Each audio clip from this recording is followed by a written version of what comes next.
और अंत में कह रहे हैं जया परिसहाणाम चा, और परिसय जयी होना चाहिए। अब महाराज जी सुबह 5 बजे से ध्यान 6 कर लो ना, 6:30 तक कर लो महाराज जी, थोड़ा सुटेबल रहेगा। क्यों? थोड़ा ठंडी रहती है महाराज जी सुबह सुबह, इंदौर मालवा है। फिर बैठे यहां पर तो भैया पंखा चालू कर देना जरा, हवा नहीं आ रही, मच्छर काट रहे, सहन करो भाई। शिवा कल से तेरी ओवर ड्यूटी है, 2 लेके आना भले ही, और सुबह 5 बजे से यहां रहना है। 5 बजे माइक चालू हो जाएगा। हाँ, आप कितने बजे आओगे गांधी जी? 3 बजे? वो तो उसको 4:30 बजे बुला रहे हो, और खुद 8 बजे उठ के महाराज जी हो गया, ध्यान खत्म हो गया क्या? सो नहीं चलेगा। और पिक्चर की शूटिंग थोड़ी ना रजनीकांत की कि 8 बजे आओ, नहीं, वो सुबह सुबह जंगल में आ जाते हैं। परिचय सहन करना भैया। अब 10 दिन जो हैं आने वाले, वो अपने लिए हैं। किसके लिए? जागरूक रहने के लिए, अपने लिए। परिचय को सहन करने की शक्ति रखना, चाहे एक आसना हो, उपवास हो, कोई विकल्प नहीं। क्यों? जब गुरुदेव साथ में तो किस बात की चिंता। घर पे रहो सो टेंशन, कौन सिर दबाएगा, कौन क्या करेगा, कोई विकल्प नहीं। आप तो डले रहो दरबार में। क्यों सहज सागर जी? बस दरबार में डले रहो, सब हो जाएगा। मुंबई गए कभी आप लोग? मुंबई लोकल ट्रेन में बैठा कोई? हम पहली बार गए भैया, सोपन बार बार पूछे भैया वो दादर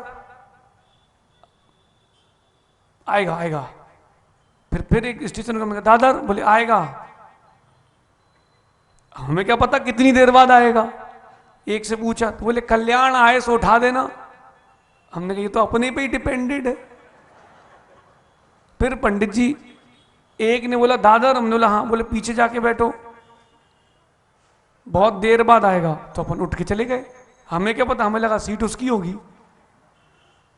पंडित जी हम वहां बैठ के आ गए, हमारे आगे कम से कम 30-40 लोग खड़े।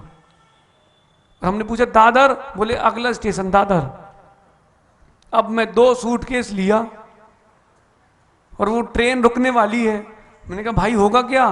तो पीछे वो एक बंबई का था, बोले घबराओ नहीं, तुम तो सिर्फ सूटकेस उठा के खड़े रहो, पब्लिक बाहर ले जाएगी।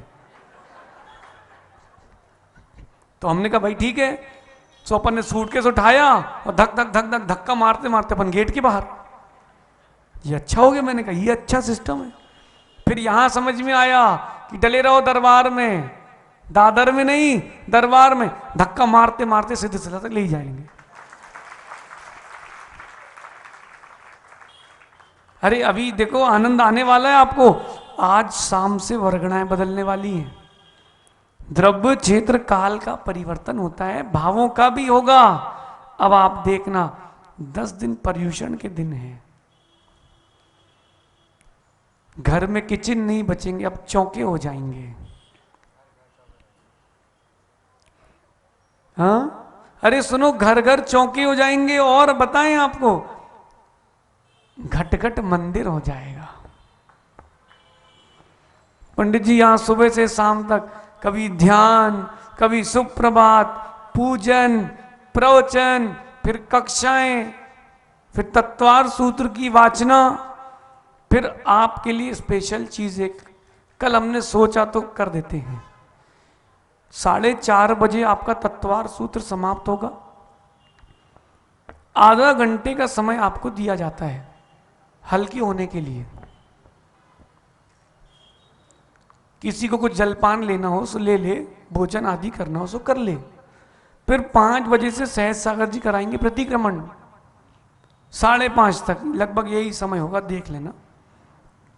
और सहज सागर जी के प्रतिक्रमण के और 10 मिनट के वक्तव्य के बाद आपको हर दिन तीनों महाराज सुनने मिलेंगे।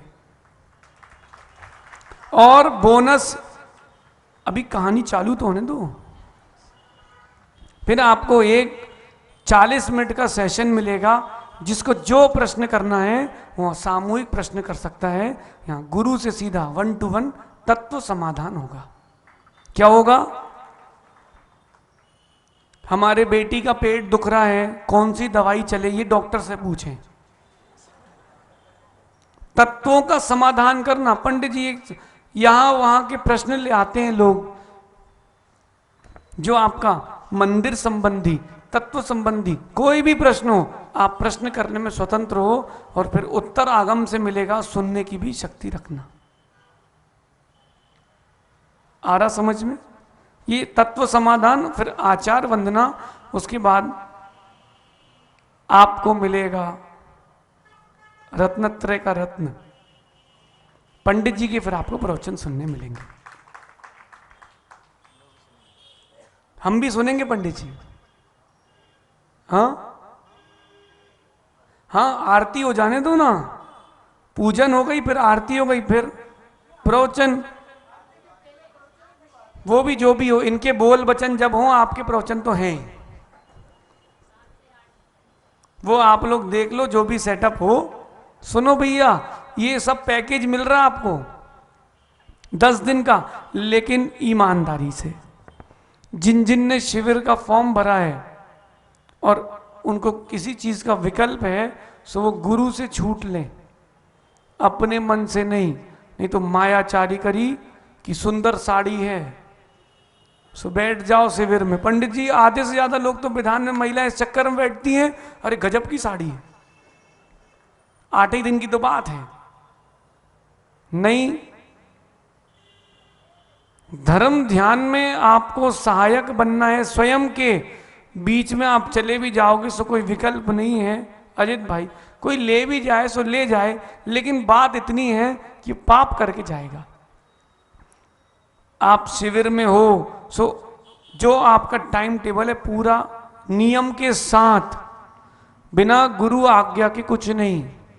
और अगर आप शिविर में नहीं बैठ पा रहे हो, सो आपके पास जितना टाइम है उतना समय अपना आप इस 10 दिन को अटेंड करें।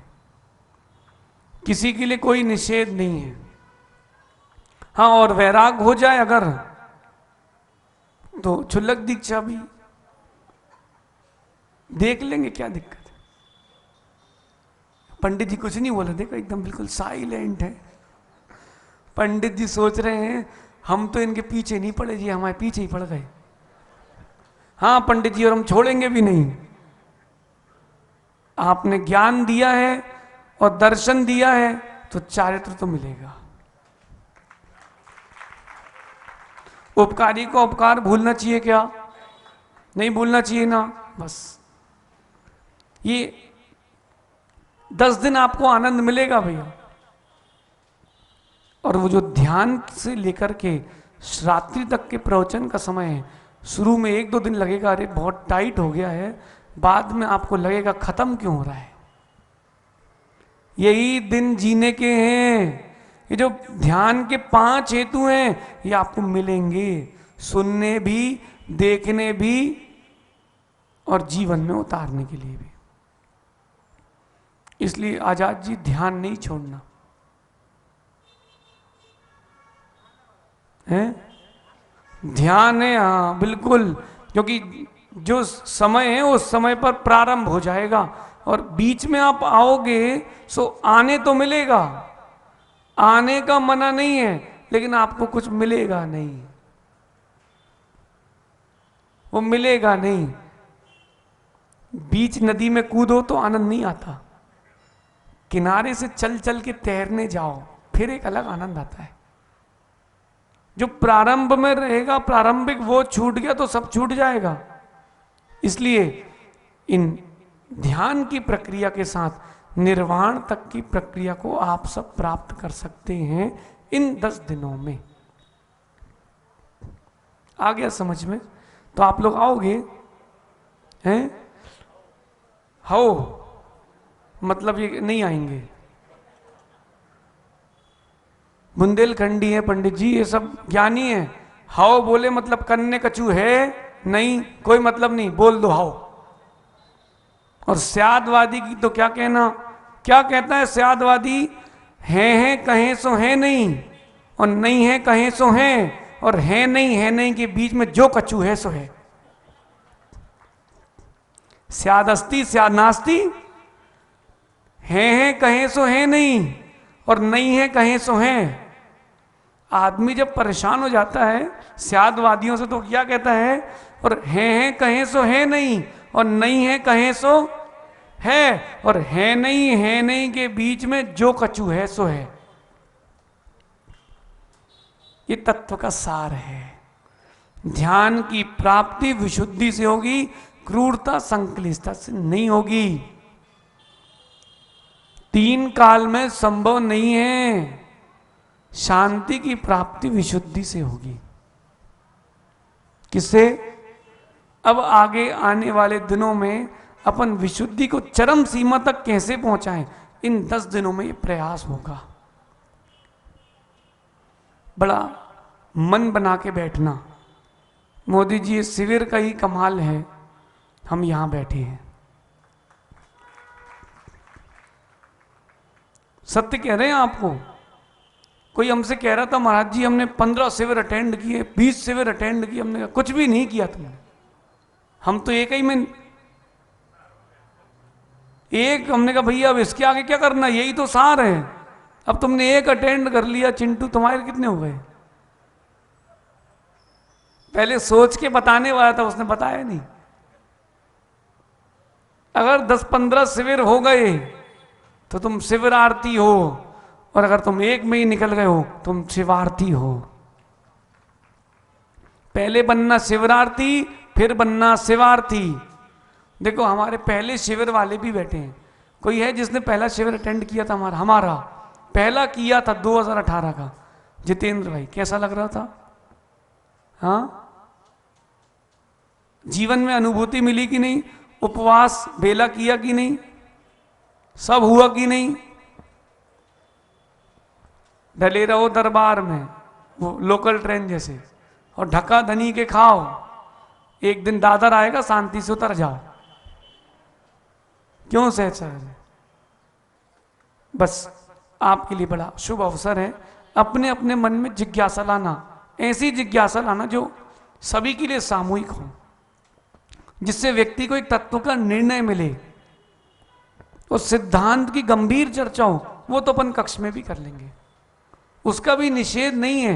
लेकिन आपके मन का कोई प्रश्न है जिसका समाधान आपको नहीं मिल रहा हो, वो गुरु से यहां मंच पे लेना। और उत्तर नहीं बनेगा तो पंडित जी हैं, बाकी तो अपने पास है ही गूगल, सो देख लेंगे। पंडित जी ने कहा कथनचित लगा दो, सब सही है। इस प्रकार से अपने अंतरंग में अपने भावों को टटोल के चलना। एक कथा सुना के समाप्त करते हैं। चिंतामणि द्रव्य की प्राप्ति आपके लिए तब होगी जब आपके भाव में चिंता नहीं होगी। शुद्धि की प्राप्ति आपको तब होगी जब आपके भावों में विशुद्धि होगी। दूसरे को देख करके आप अपना नुकसान सबसे ज्यादा करते हो। ये कैसा जी रहा है, ये कैसा कर रहा है। एक मित्र था, उसने एक सोचा कि अब जीविका चलाना है, तो एक जगह नौकरी करते हैं, तो एक फैक्ट्री में नौकरी करने लगे मशीन चलाने के लिए। चलो नौकरी चालू भी हो गई, तो 2-3 मित्र वहां एक साथ चले गए।